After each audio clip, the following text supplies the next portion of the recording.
हमारे क्षेत्र में कोई लड़ाई झगड़ा होता है ना, तो उसमें जाते हैं 2 लोग चन्हाकी से, ठीक है ना, क्या करते हैं, उनको भी मज़ा आता है, ठीक है ना, मज़ा लेने के लिए। तो जाते क्या करते हैं, 2 लाइन या 2 शब्द कुछ उनके खिलाफ इनके खिलाफ कुछ उसमें डाल देंगे, टुबुक देंगे, ऐसे बोलते हैं बचपन में, टुबुक दिया, धीरे से बोल देंगे। अब बोलकर उधर साइड होकर आराम से खड़ा कर, भाई ठीक है चलो, ऐसे आनंद ले रहे हैं। आइए, आप सबका स्वागत है आपका अपना यूट्यूब चैनल चैनपुरा स्टडी में।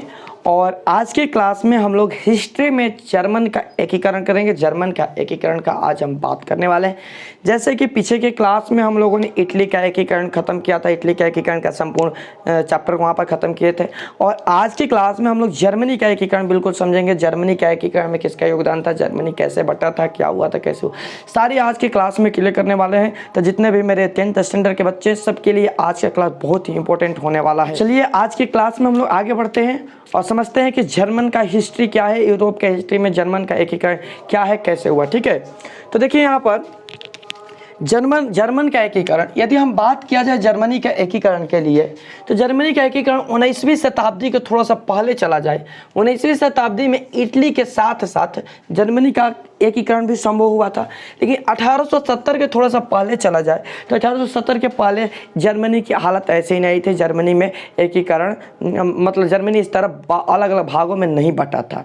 जर्मनी जो था एक संयुक्त था, एक मिला हुआ था, एक सब जर्मनी का जो खंड है वह आपस में मिलकर एकता में थे। ठीक है, लेकिन 1870 के बाद धीरे धीरे मतलब 18वीं शताब्दी के बाद धीरे धीरे यह अलग अलग क्षेत्रों में बट गया। ठीक है, 1870 के पहले यह नार्डिक और ट्यूटन प्रजाति के देश जर्मनी था। मतलब 1870 के पहले चला जाए तो वहाँ पर नार्डिक और ट्यूटन नामक प्रजाति निवास करते थे। नार्डिक और ट्यूटन के वह देश था जर्मनी। ठीक है, जर्मनी में मुख्य प्रजाति नार्डिक और ट्यूटन नामक प्रजाति थे, इन्हीं का यह देश था। ठीक है ना, बाद में और का प्रभाव पड़ा यहाँ पर, जैसे कि इटली के ऊपर पड़ा था। ठीक है, छोटे छोटे राजवाड़ों में विभक्त हो गया। ये जो राज्य थे वहाँ पर राज्य बनाए गए थे, वहाँ पर धीरे धीरे आगे चलकर वहाँ पर छोटे छोटे राज्यों के मालिक बन गए। मालिक बनकर उन्होंने अपना अपना एक देश बना लिया, एक राज्य बना लिया, राजवाड़ा अपने राज्य करने का एक जगह बना लिया। ठीक है, धीरे धीरे इस तरह इसकी बंटवारा हो गई।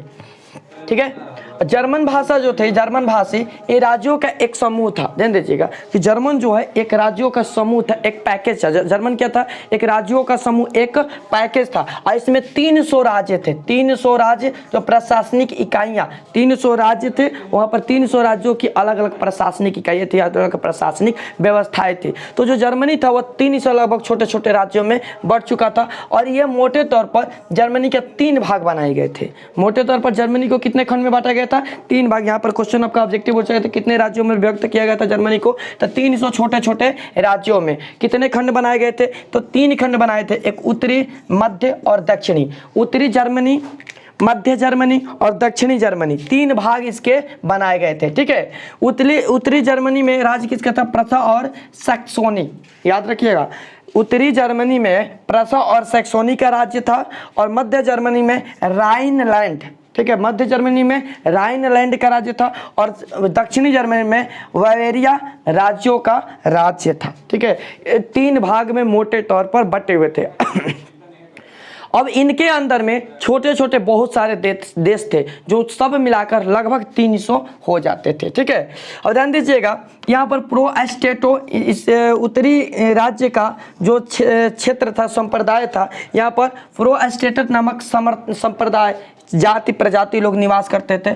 और दक्षिणी भाग में कैथोलिक संप्रदाय निवास करते थे। याद रखिएगा, यहाँ पर उत्तरी भाग में प्रो एस्टेटो और दक्षिणी भाग में कैथोलिक संप्रदाय निवास करते। थोड़ा सा यहाँ पर ध्यान देने की बात है, थोड़ा सा एक एक टॉपिक को याद करने की बात है। ओके, इन राज्यों में राजनीतिक, सामाजिक, धार्मिक और एकता बिल्कुल नहीं थी। मतलब ये जितने भी राज्य थे जर्मनी में, इन राज्यों में बिल्कुल न तो सामाजिक एकता थी, न तो राजनीतिक एकता थी। कहा जाता है कि धर्म के नाम पर एक कोई व्यवस्थाएं नहीं थी, धार्मिक व्यवस्थाएं भी नहीं थी, बिल्कुल नहीं थी। ये राज्य जो थे आपस में लड़ते झगड़ते रहे थे। और कहीं ना कहीं ये एक कारण था इनके अलग होने का, इनके बंटवारा का एक कारण था। ध्यान दीजिए, एकता सबसे बड़ी चीज़ होती है, क्योंकि जब एकता खत्म होती है ना तो कहीं ना कहीं वह कई भागों में खंडित हो जाती है, बंटने लगती है। हमारे अंदर भी एकता रहता है, भाईचारा, भाई भाई में जब एकता रहता है तो क्या होता है, जब तक एकता रहेगा तब तक उसके उनके ऊपर कोई भी आँच नहीं आएगा, कोई भी आवाज़ नहीं उठाएगा, कोई बोलने से पहले भी सोचेगा। लेकिन जिस दिन यह एकता खत्म हो जाती है, जिस दिन आपस में बंटवारा हो जाती है, तो लोग किसी को भी कुछ भी बोलकर चले जाते हैं, वह कुछ नहीं बोल पाते, असहाय है भाई, ठीक है। तो एकता सबसे बड़ी चीज़ होती है, जो कि इन राज्यों में एकता नहीं थी, न राजनीतिक तौर पर, न तो सामाजिक तौर पर और न तो धार्मिक तौर पर, किसी तौर पर एकता नहीं थी। अब एकता न होने के कारण इसका लाभ उठाते थे, आकर यहाँ पर बंटवारा कर दिया, जर्मनी अलग अलग अपने राज्य बना लेगा, जिसको मर्जी जहाँ पर गया, जिसको मर्जी जहाँ पर रहने लगा, जो मर्जी जो काम करने लगा। यह यहाँ पर प्रमुख विशेषता थी, ठीक है। 1806 के पहले चला जाए तो 1806 के पहले सभी राज्य में पवित्र रोमन साम्राज्य के प्रति समान श्रद्धा की भावना थी। 1806 के पहले तक कि रोमन के जो प्रति समाज थे, जो व्यवस्थाएं थी, वहाँ पर उनकी भावना थी। हमारे आसपास में कहीं ना कहीं हमारे आसपास में कहीं पूजा, ठीक है, शंकर भगवान का पूजा हो रहा है, ठीक है ना। तो इस कारण से थोड़ी सी यहाँ पर नॉइज आ सकती है, आप लोगों को प्रॉब्लम हो सकता है, लेकिन आप लोग मेरे बात पर ध्यान दीजिएगा, बिल्कुल समझ में आएगा, ठीक है। मैं मजबूर हूँ, क्या करूँ भाई, क्लास भी लेट नहीं कर सकते हैं, उसे भी लाना है, हर चीज़ को समय अनुसार करना है। तो ये जो यज्ञ हो रहा है, ठीक है, यज्ञ या 5-6 दिन तक चलेगा या 3 जितना दिन भी चले, तो इस कारण से थोड़ी सी प्रॉब्लम हो रही है, ठीक है। लाइव क्लास में भी थोड़ी सी दिक्कत हो सकती है, ठीक है, कोई बात नहीं, ओके। तो 1806 के पहले सभी राज्य में पवित्र रोमन साम्राज्य के प्रति समान श्रद्धा, ये सब जुड़े हुए थे सभी लोग, मतलब क्या, मतलब अलग अलग थे, कोई बात नहीं, लेकिन कहीं ना कहीं एक श्रद्धा से, एक सम्मान से रोमन के प्रति, अपने राज्य के प्रति, रोमन के प्रति जुड़े हुए थे, कि मतलब सब मिलजुल के एक, आपस में कितना भी लड़ा झगड़ा कर एक हो जाते थे। लेकिन 18 के बाद ये भी खंडित हो गया, 1806 के बाद में ये भी धीरे धीरे खंडित हो गया, इसका भी कोई अस्तित्व न रहा। संसद में 300 राज्य के प्रतिनिधि भाग लेते थे, लेकिन किसी के अंदर भी 300 राज्य में था ना जर्मनी, तो संसद में 300 राज्य के प्रतिनिधि भाग लेते थे, लेकिन किसी के अंदर भी 1% भी राष्ट्रवाद नहीं था। अपने राष्ट्र के लिए, देश के लिए प्रेम किसी के भी अंदर नहीं था। वो अपने राज्य को बचाना, राज्य करना, यही सब के बारे में सोचते रहते थे। किसी को 1% भी नहीं था अपने राष्ट्र के लिए, अपने देश के लिए प्रेम भावना कुछ नहीं था, ठीक है। जर्मन राज्य पर फ्रांसीसी, ध्यान दीजिएगा, जर्मन राज्य पर फ्रांसीसी सभ्यता संस्कृति का गहरा प्रभाव पड़ा। जो जर्मनी के राज्य था वहाँ पर फ्रांसीसी जो सभ्यता था, जो फ्रांस के संस्कृति थी, उसका गहरा प्रभाव पड़ा। अभी ये प्रभाव कुछ इस तरह का है कि यहाँ पर जर्मनी राष्ट्र का उदय लिखा है, देखिए जर्मनी राष्ट्र का उदय। जर्मन में राष्ट्रवाद का उदय कैसे हुआ भाई, देखिए कोई भी देश को आज़ाद कराने के लिए, किसी भी देश को स्वतंत्र बनाने के लिए सबसे पहला चीज़ क्या है ना, वहाँ पर राष्ट्रवाद का उदय होना चाहिए। लोगों के अंदर देश के प्रति प्रेम होना चाहिए, लोगों के अंदर देश के प्रति भावनाएं जगनी चाहिए, लोगों को देश के लिए लड़ने के लिए तैयार होना चाहिए, देश के लिए जान देने के लिए तैयार होना चाहिए। ये सब भावनाएं उत्पन्न होना चाहिए, तभी जाकर किसी भी देश का, वो जर्मन हो, इंडिया हो या इटली हो, किसी भी राष्ट्र का आज़ाद करना या विकास होना संभव था, ठीक है। ये प्रमुख भूमिका थी क्या, राष्ट्रवाद, ठीक है ना। और राष्ट्रवाद के नींव बहुत पहले ही डल चुके थे फ्रांस में, आप लोग पीछे हम पढ़ा दिए हैं, ठीक है ना, ध्यान दीजिएगा। तो जर्मन में राष्ट्रवाद का उदय कैसे हुआ भाई, समझा जाए इसको, ठीक है। इसमें कैसा कैसे योगदान था, इसमें कुछ पगलेट भी आए थे, जैसा कि नेपोलियन हो गया, ये तो महापगलेट था, ठीक है ना। इसके बारे में भी हम लोग जानेंगे, पढ़ेंगे नेपोलियन के बारे में। जर्मन में राष्ट्रवाद का उदय 18वीं शताब्दी के उत्तरार्ध में हुआ। 18वीं शताब्दी के उत्तरार्ध से जर्मन में राष्ट्रवाद के उदय की शुरुआत हुई, और इस समय जर्मन में अनेक राजनीतिक चिंतन, और यह समय आते आते जर्मन के अंदर अनेक राजनीतिक चिंतन आ गए थे। राजनीतिक तौर से चिंता करने में, भाई जर्मनी को आज़ाद कराना है, ये कराना है, वो कराना है, कैसे कराना है, ये सब आ गए थे वहाँ पर, ठीक है। बुद्धिजीवी भी वहाँ पर प्रादुर्भाव हो गए, उनका भी उत्पत्ति हो गया था। बुद्धिजीवी आ गए थे, दिमाग लगाने वाले लोग कि नहीं ऐसा किया जाए, वैसा किया जाए, ये भी सब वहाँ पर आ गए थे। इन्हीं चीज़ों की कमी थी जर्मनी में। जर्मनी के अंदर में नेताओं की कमी थी, राजनीतिक विशेषताओं की कमी थी वहाँ पर, मतलब बुद्धिजीवियों की कमी थी, विद्वानों की कमी थी। इसी कारण से तो यह गुलाम था ना। इन्होंने जर्मन में राष्ट्रीय की भावना जगाई। इन्होंने क्या किया ना, जो यहाँ पर आए ये बुद्धिजीवी लोग, राजनीतिक चिंतन, इन्होंने प्रयास किया कि राष्ट्रवाद के अंदर में भावना जगाए। सबसे पहले जर्मन में राष्ट्रवाद की भावना जगाया जाए, जर्मन के लोगों को राष्ट्रवाद बताया जाए कि राष्ट्रवाद क्या है, क्या होता है राष्ट्रवाद, कैसे हमें राष्ट्रवाद के लिए लड़ना चाहिए, ये चीज़ पहले इनको बताया जाए। जब ये जान जाएंगे तो इनके अंदर देश के लिए लड़ने के लिए, देश के अंदर काम करने के लिए हर व्यवस्थाएं आने लगेगी ना, तब से इनको आसानी होगी हमारे जर्मन को आज़ादी दिलाने में, हमारे जर्मन से मतलब राष्ट्रवाद में लागू करने में। ठीक है, इसमें कुछ लोग आए, ध्यान दीजिएगा, जैसे कि अस्टेन, गाटफ्रेड, काट फिक्ट है, एक नाम और याद कर लीजिएगा आप लोग। ठीक है, हेगेल, अंडराट, हमवोल्ट और ग्रिम बंधु, ये कुछ लोग हैं वहाँ के, जो ग्रिम बंधु मतलब वहाँ के ग्रामीण क्षेत्र के जो बंधु है, भाई बंधु है, वे, ठीक है ना, ये कुछ लोग आए वहाँ पर। ठीक है ना,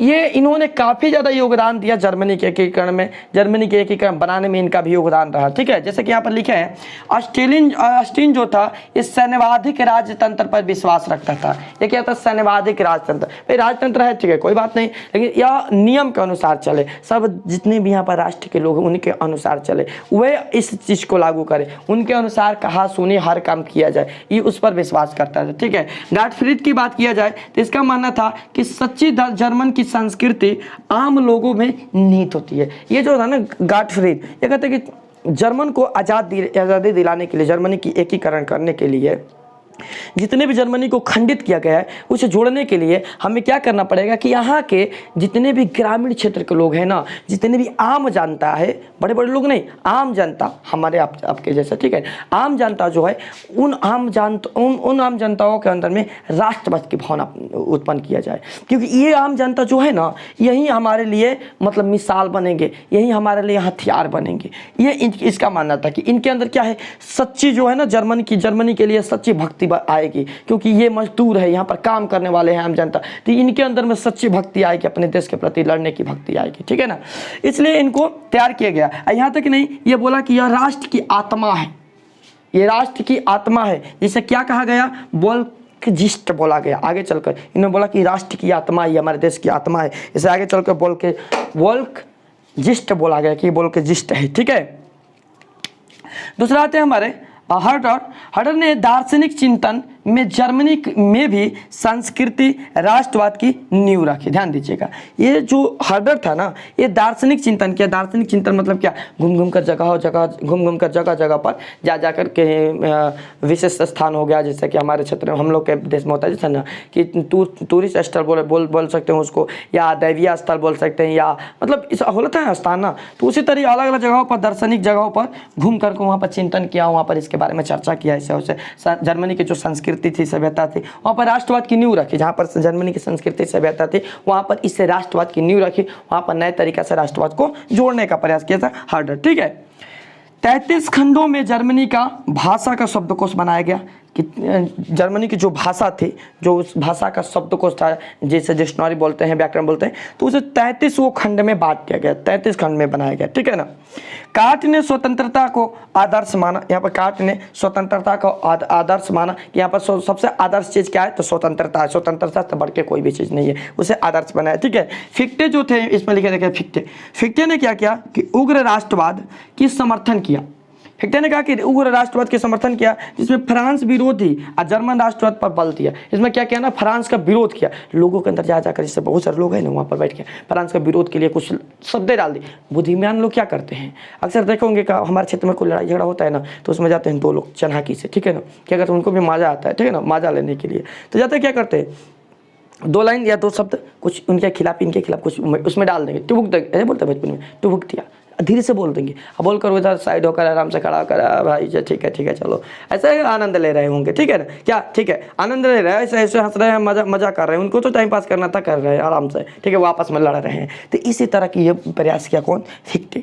यह क्या किया ना कि जाकर अलग अलग क्षेत्रों में लोग जाते, इसका प्रयास मतलब आम हमारा अभी जो बताया ना वो गलत रहता है, लेकिन इसके लिए तो ये सही है ना, जर्मनी के एकीकरण के लिए क्या कहना, जाकर वहाँ पर जर्मनी के बारे में 2-4 बातें गलत सीधा उल्टा सीधा बोल दिया उन्हें साइड में करके, ठीक है, उन्हें समझा दिया कि वो आपने इससे किया, क्यों ऐसा क्यों किया, उसे नहीं करना चाहिए, क्यों किया, जर्मनी जो उसके मतलब फ्रांस की जो बुराइयाँ शुरू कर देते थे। ठीक है ना, तो इन्होंने काफ़ी ज़्यादा विरोध किया फ्रांस के जो बात उठाता था ना, मतलब उसका विरोध किया। 100 एग्जाम्पल, जैसे हमारे क्षेत्र में अक्सर देखे होंगे कि राजनीतिक व्यवस्था है ना, चुनाव मुखिया उखिया का चुनाव होने लगता है या प्रधान का, तो उसमें देखते हैं ना लोग जगह जगह वो अपने चुनाव लड़ रहे हैं, भाई जीतेंगे कि नहीं जीतेंगे पता नहीं, ठीक है, लेकिन ये आपस में क्या करते हैं, अभी भाईचारा के साथ मिलजुल कर रहेंगे, ठीक है ना, चुनाव आते समय में ये उनके पार्टी में जाएगा, वो उनके पार्टी में जाएगा, इस तरह विरोधी बन जाएंगे एक दूसरे के, आपस में लड़ते रहेंगे, झगड़ते रहेंगे, मरते रहेंगे। अब बताओ क्या जरूरी है भाई, वो बनेगा जो भी मुखिया बने, जो भी प्रधानमंत्री बने, जो भी मुख्यमंत्री, उससे क्या लेन देन है हमारा, ठीक है।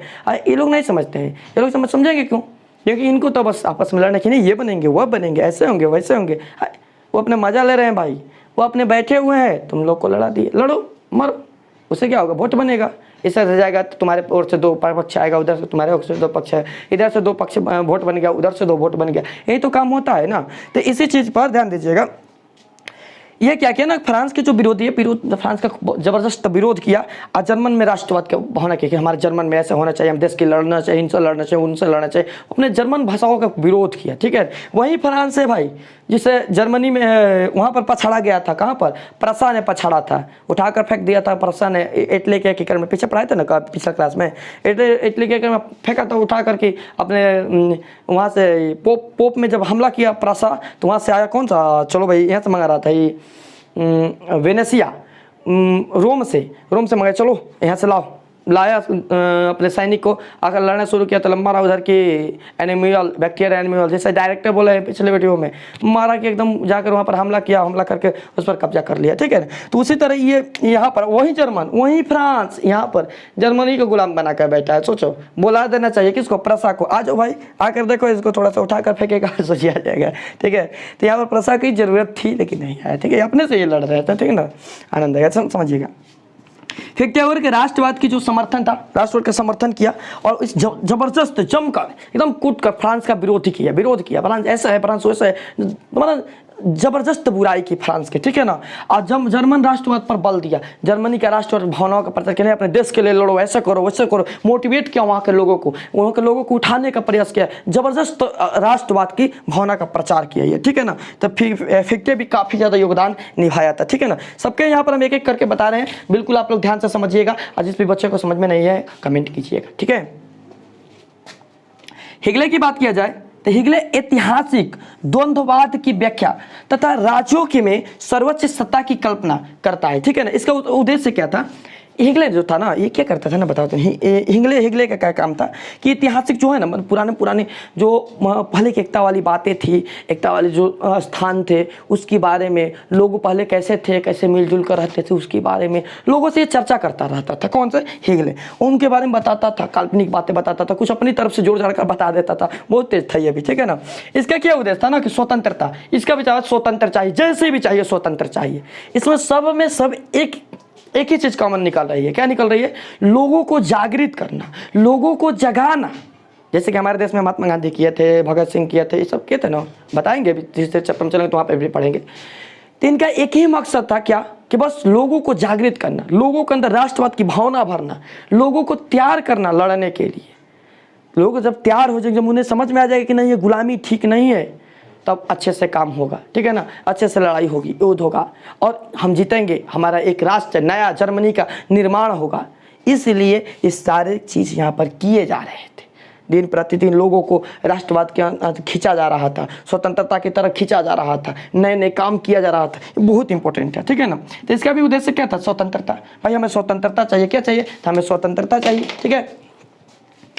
और देखिए बिस्मार्क हिगले के गहरे रूप से प्रभावित थे। बिस्मार्क जो था ना, ये हिगले का जो भी नियम था, व्याख्या था, इसे बिस्मार्क ही नहीं, बहुत सारे लोग प्रभावित हुए, बहुत सारे क्षेत्र के लोग इससे प्रभावित हुए, नहीं ठीक करा, अच्छा काम करा, ऐसे करा वैसे करे, बहुत सारे लोग इससे प्रभावित हुए। और यही नहीं, ये बिस्मार्क भी बहुत ज़्यादा प्रभावित हुआ था हिगले के काम से, हिगले के काम से बिस्मार्क भी बहुत ज़्यादा प्रभावित हुआ था, ठीक है ना। डंडेनवर्ग तथा नोवेलिस ने जर्मनी गौरव और अतीत उजागर का राष्ट्रवाद की भावना का प्रसार का बढ़ा।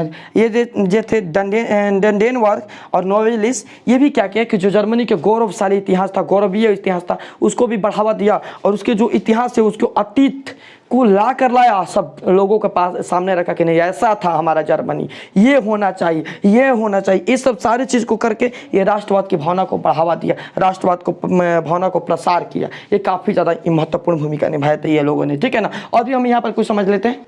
तो आइए इधर भी और कुछ भी समझ लेते हैं हम लोग। देखिए राष्ट्रवाद के प्रचार में, अब मेन तो ये नहीं राष्ट्रवाद सबको अंदर जगा देना है। अब कुछ लोग यहाँ पर जागृत हो गए, बहुत सारे लोग जागृत हो गए, तो राष्ट्रवाद के प्रचार में यहाँ पर वहाँ के विद्यार्थी जो थे, स्टूडेंट्स, उनकी भी काफ़ी ज़्यादा भूमिकाएं थी। आजकल तो इसी का सहारा लिया जा रहा है ना, स्टूडेंटों को लेकर अपने अंदर में लगा लिया रहा है, मुखिया विधायक ये सब स्टूडेंटों का तालाब उठाते हैं, इनसे अपना प्रचार करवाते हैं।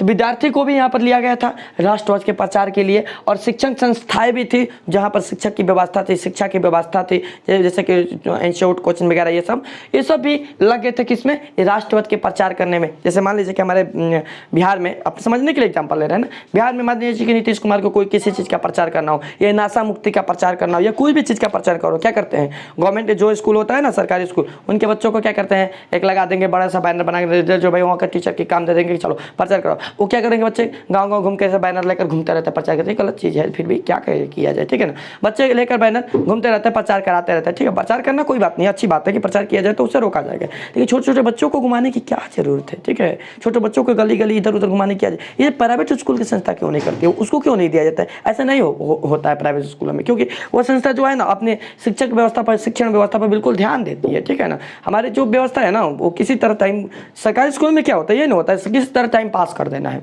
किसी तरह 9 बजे से लेकर 3 बजे तक कैसे भी टाइम को मेंटेन करना, पास करना है, कुछ भी हो जाए, ठीक है ना। इस व्यवस्था पर ध्यान देना जरूरी है, ठीक है ना।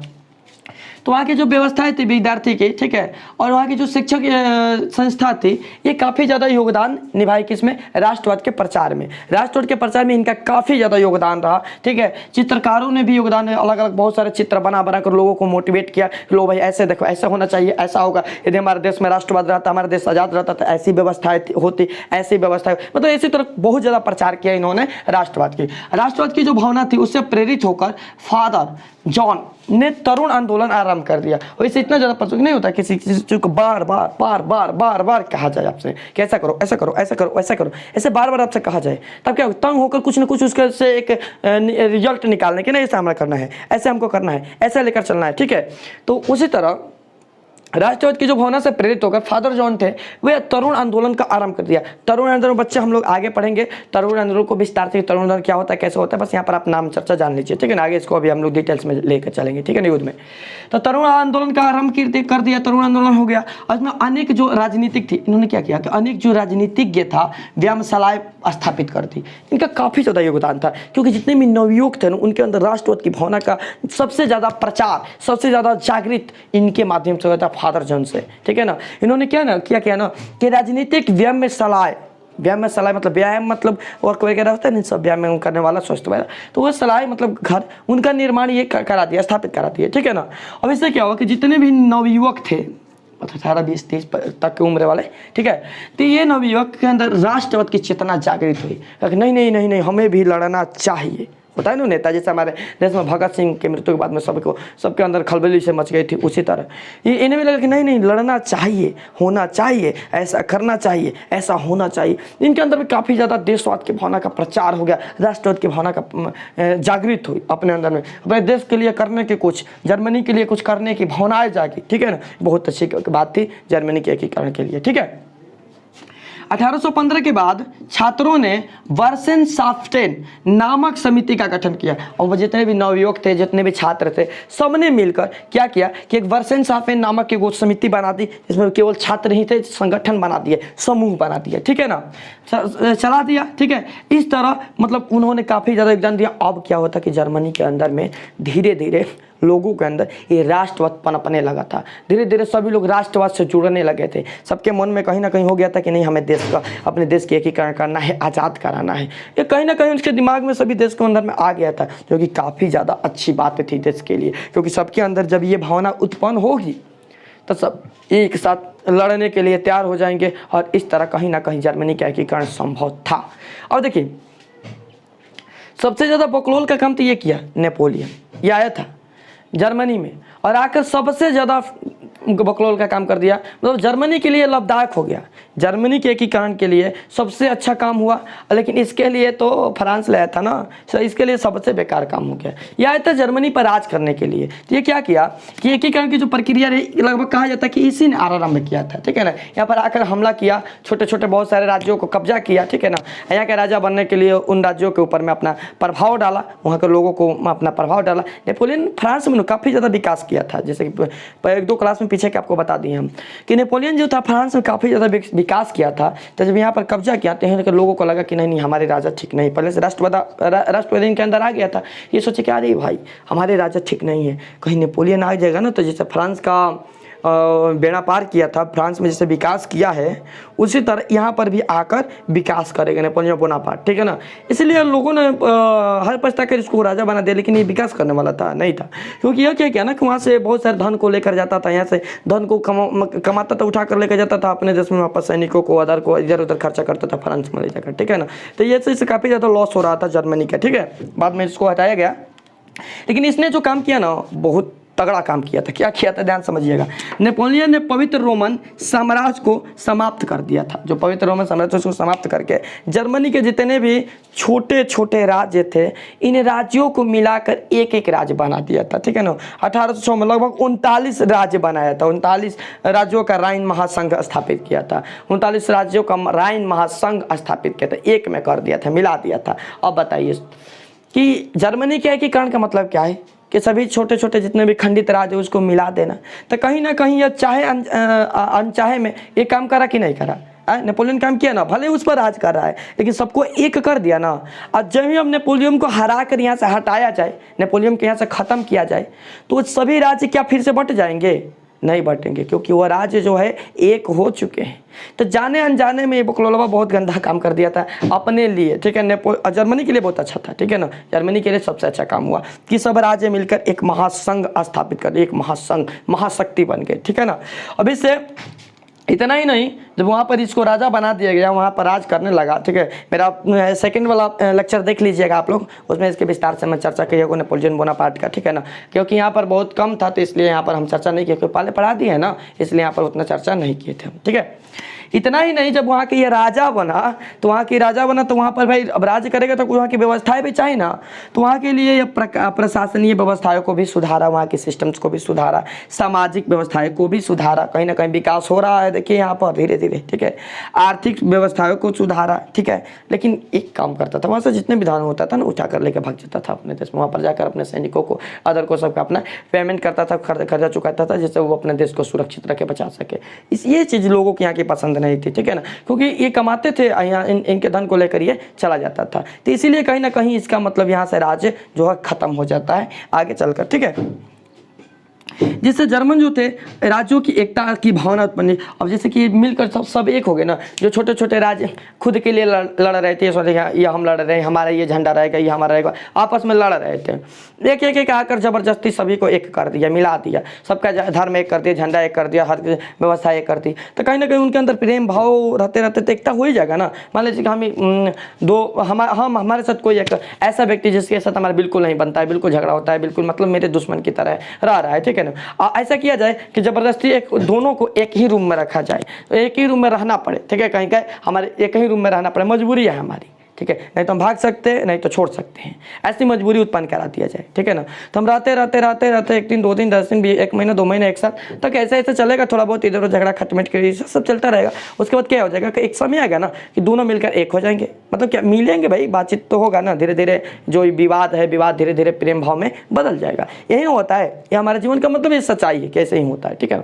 तो इसी तरह जब बहुत सारे राज्यों को अलग अलग मिला दिया गया, एक कर दिया गया, तो कहीं ना कहीं साथ में रहते रहते इनके अंदर भी एक तरीक़ा से मतलब भावनाएं हो गया। और कब जब इनके अंदर में बहुत ज़्यादा प्रेम हुआ, जैसे मान लीजिए कि कोई हमारा दुश्मन है, हम कहीं प्रॉब्लम में फंसे हैं, कोई समस्या हुई है मेरे साथ में, ठीक है, तो वह हमारा मदद करेगा। तो उस समय कहीं ना कहीं हमारे मन में, कहीं ना कहीं हमारे विचार में उसके प्रति दया भाव थोड़ा सा तो ये जागृत हो ही जाएगा कैसे भी करके। तो इसी तरह यहाँ पर जब ये एक हुए ना, तो आज जब ये नेपोलियन जब उल्टा सीधे इनके साथ करने लगा कि भाई इनके धन को इधर उधर करने लगा, ऐसे ऐसे करने लगे। तो सारी पुराने वाले राजे था, हमारा जो था वही अच्छा था, अपना ही वाला अच्छा था, भले कुछ भी करे हमारे धन को हमारे देश से बाहर तो नहीं करता था। ऐसे ऐसे बातचीत होने लगी, अभी नहीं इसको तो हटाना जरूरी है। सभी मिलने लगे, जुड़ने लगे, कहीं ना कहीं यह जर्मनी के एकीकरण के लिए सबसे महत्वपूर्ण भूमिका निभाई और इस तरह मिलकर ये जर्मनी के एकीकरण की महत्वपूर्ण भूमिका निभाई। अब इसमें बिस्मार्क की भी भूमिका भी, यहाँ खत्म नहीं हुआ जर्मनी का एकीकरण बाबू, ये जर्मनी के एकीकरण में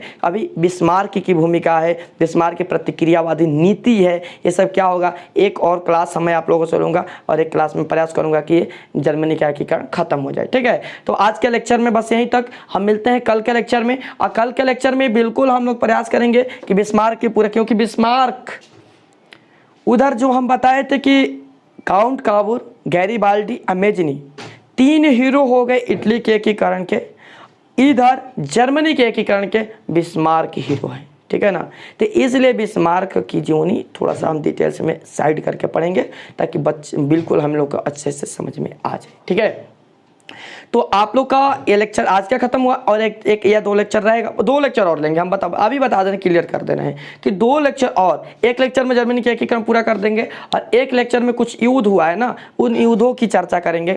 उस युद्धों को हम लोग थोड़ा सा डिटेल्स में करके साइड करके पढ़ लेंगे, जिससे क्या होगा ना कि हम लोग के जो नॉलेज है वो एक्स्ट्रा हो जाएगा। नहीं तो यदि खत्म करना होता सिलेबस ना तो हम 3-4 ही लेक्चर में खत्म कर देते। ठीक है ना, इतना बड़ा नहीं था, सारे सबको एक में समझा कर बता देते, लेकिन यहाँ पर एक एक चीज़ को मैं खोल खोल कर बता रहा हूँ ताकि आप लोग को बिल्कुल समझ में आ जाए, क्योंकि ये चैप्टर बच्चों के लिए टॉफ, ये सच्चाई है भाई चैप्टर बच्चों के लिए टॉफ लगता है थोड़ा सा। ठीक है ना, तो चलो टॉफ लगने की जरूरत नहीं है, बिल्कुल ध्यान से समझिएगा ना तो समझ में आएगा। ओके, हम आपके साथ हैं, क्यों, इसलिए ना। ठीक है, तो मिलते हैं हम लोग नेक्स्ट क्लास में, तब तक इसे आप लोग क्लियर कर लीजिएगा। ये हमारा 11 नंबर की 11 होगा, 11 लेक्चर है शायद हमारे इस चैप्टर में, 11 लेक्चर हो गए हैं। तो जिस भी बच्चे ने मेरा पीछे का लेक्चर नहीं देखा है, जिस भी बच्चे ने मेरा पीछे क्लास नहीं किया है, तो उन बच्चों के लिए मेरा सजेशन रहेगा कि आपके लिए मैं प्लेलिस्ट में एक प्लेलिस्ट बना दिया हूँ जिसमें लिखा होगा कि क्लास 10th हिस्ट्री या हिस्ट्री 10th क्लास स्टैंडर्ड, ऐसा करके लिखा होगा। ठीक है, वहाँ पर जाइएगा, वहाँ पर सभी लेक्चर 1, लेक्चर 2, लेक्चर 3 इस तरह करके सारे वीडियो आपको मिल जाएंगे। वहाँ से आप क्लास ज्वाइन कर सकते हैं, वहाँ से आप लोग एक एक चीज़ को समझ सकते हैं, पढ़ सकते हैं बिल्कुल ईजिली तरीका में। मैं इटली के एकीकरण का 2 बार बता चुका हूँ, इटली के एकीकरण के इतिहास 2 बार क्लियर करा चुका हूँ। एक पीछे के लेक्चर में भी बताए थे और एक इस लेक्चर में भी। इधर जब बच्चों को समझ में नहीं आया तो इधर इतना तोड़े उसको कि बिल्कुल समझ में आ गया। ठीक है ना, तो आप लोग मेरे साथ बने रहिए, सारे सब्जेक्ट हम लोग खत्म करेंगे। हिस्ट्री बिल्कुल SST का एक भी चीज़ नहीं छोड़ूंगा, सारे चीज़ खत्म कर दूंगा। ठीक है, और मैथ का जो क्लास लाइव है वो भी चलता रहेगा, और इस चैप्टर के बाद हम लोग दूसरे चैप्टर लाइव क्लास से स्टार्ट करेंगे। उसमें वीडियो अपलोड मैं नहीं करूँगा, आप लोग का लाइव क्लास मिलेगा, लाइव क्लास में हर चीज़ को क्लियर करेंगे। ठीक है, तो धन्यवाद, मिलते हैं हम लोग नेक्स्ट लेक्चर में।